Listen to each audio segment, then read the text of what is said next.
రాజకీయ పరిణామాలు వేగంగా మారుతున్నాయి. కూటమి పార్టీలు ఐక్యంగా ముందుకు సాగుతుంటే వర్గ పోరుతో వైసీపీ సతమతమవుతోంది. తెలుగుదేశం, జనసేన, బీజేపీ పొత్తులో భాగంగా sitting TDP MLA Gorantla Butchaiah Chowdary మూడోసారి బరిలోకి దిగారు. ఈ ఎన్నికల్లో గెలిచి హ్యాట్రిక్ సాధించేందుకు వ్యూహాత్మకంగా అడుగులు వేస్తున్నారు. ఇదే సమయంలో వైసీపీ అభ్యర్థి చెల్లుబోయిన వేణుగోపాలకృష్ణ వర్గ పోరుతో సతమతమవుతున్నారు. రాజమండ్రి రూరల్ నియోజకవర్గంలో మారుతున్న రాజకీయ పరిణామాలపై ఇన్సైడ్ స్టోరీ. పోలింగ్ సమయం సమీపిస్తున్న తరుణంలో తూర్పు గోదావరి జిల్లా రాజమండ్రి రూరల్ అసెంబ్లీ నియోజకవర్గంలో రాజకీయ వాతావరణం వేడెక్కుతోంది. ఇక్కడ రోజురోజుకు మారుతున్న పరిణామాలు ఆసక్తి రేపుతున్నాయి. ఈ స్థానం నుంచి మూడోసారి పోటీ చేస్తున్న టీడీపీ అభ్యర్థి గోరంట్ల బుచ్చయ్య చౌదరి గెలిచి హ్యాట్రిక్ సాధించాలి అనే లక్ష్యంతో వ్యూహాత్మకంగా వ్యవహరిస్తున్నారు. తెలుగుదేశం, జనసేన, బీజేపీ శ్రేణులు కలిసి పనిచేస్తున్నాయి. ఇదే సమయంలో వైసీపీ నుంచి బరిలో దిగిన మంత్రి చెల్లుబోయిన వేణుగోపాలకృష్ణ సొంత పార్టీ నేతల నుంచే వ్యతిరేకతను ఎదుర్కొంటున్నారు. రామచంద్రాపురం నుంచి రాజమండ్రి రూరల్ కు బదిలీపై వచ్చిన ఈ నేతపై పార్టీలో తీవ్ర అసంతృప్తి ఉందని చెబుతున్నారు.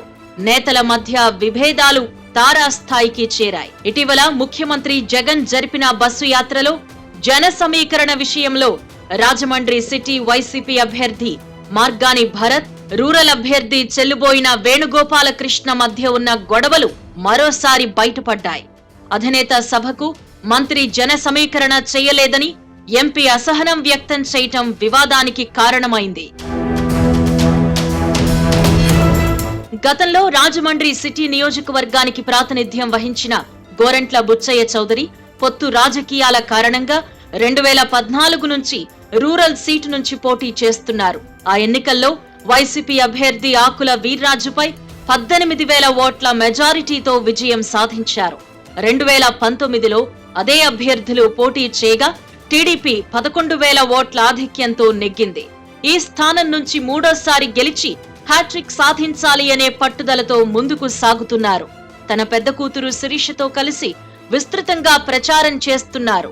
మరోవైపు వైసీపీ అభ్యర్థి చెల్లుబోయిన వేణుగోపాలకృష్ణ స్థానికేతరుడని పార్టీలోనే చర్చ సాగుతోంది. రామచంద్రాపురం నుంచి ఇక్కడకు తీసుకొచ్చి బలవంతంగా పోటీ చేయిస్తున్నారని చెబుతున్నారు. స్థానిక నేతకు టిక్కెట్ ఇవ్వకపోవడాన్ని క్యాడర్ తప్పుపడుతోంది. ఈ 5 ఏళ్లు రాజమండ్రి ఎంపీ మార్గాని భరత్ రూరల్ నియోజకవర్గంపై పెత్తనం చెలాయించారు. తనకు అనుకూలంగా ఉన్న వారికే నియోజకవర్గ ఇన్ఛార్జితో పాటు పార్టీ పదవులు ఇప్పించుకున్నారనే విమర్శలున్నాయి. జిల్లా ఇన్ఛార్జి మంత్రిగా ఉన్నప్పటి నుంచి చెల్లుబోయిన వేణుగోపాలకృష్ణ, భరత్ మధ్య ఆధిపత్య పోరు కొనసాగుతోంది.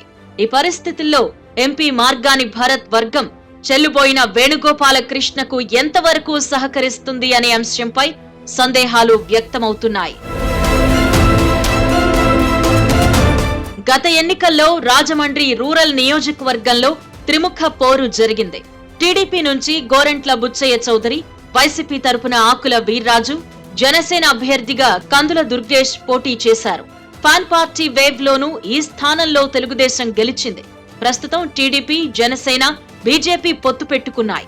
దీంతో ఈసారి కూడా ఇక్కడ టీడీపీకి అనుకూల పరిస్థితులు ఉన్నాయనే అభిప్రాయం వ్యక్తమవుతోంది.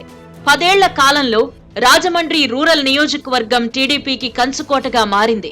ఎమ్మెల్యే గోరంట్ల బుచ్చయ్య చౌదరి అందరివాడుగా ముద్ర వేసుకున్నారు.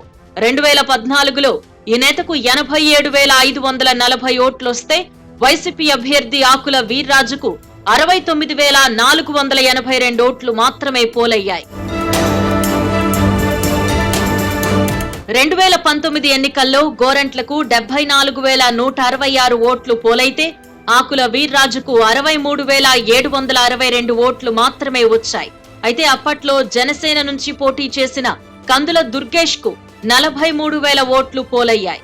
రాష్ట్రమంతా వైసీపీ అనుకూల పవనాలు వీచినప్పటికీ రాజమండ్రి రూరల్లో మాత్రం ఆ పార్టీకి పోలైన ఓట్ల శాతం తగ్గింది. కూటమి పార్టీల పొత్తుతో ఈసారి టీడీపీకి ఎక్కువ ఓట్లు పోలవచ్చనే అంచనాలున్నాయి. మరోవైపు వర్గ పోరుతో సతమతమవుతున్న వైసీపీకి వచ్చే ఓట్లు తగ్గొచ్చనే ప్రచారం జరుగుతోంది. ఈ నేపథ్యంలో రాజమండ్రి రూరల్ స్థానంలో గెలుపుపై ఫ్యాన్ పార్టీ క్యాడర్లోనే సందేహాలు వ్యక్తమవుతున్నాయి. మారుతున్న రాజకీయ సమీకరణాల్లో ఈ నియోజకవర్గ ఓటర్లు ఎవరికి పట్టం కడతారో చూడాలి మరి.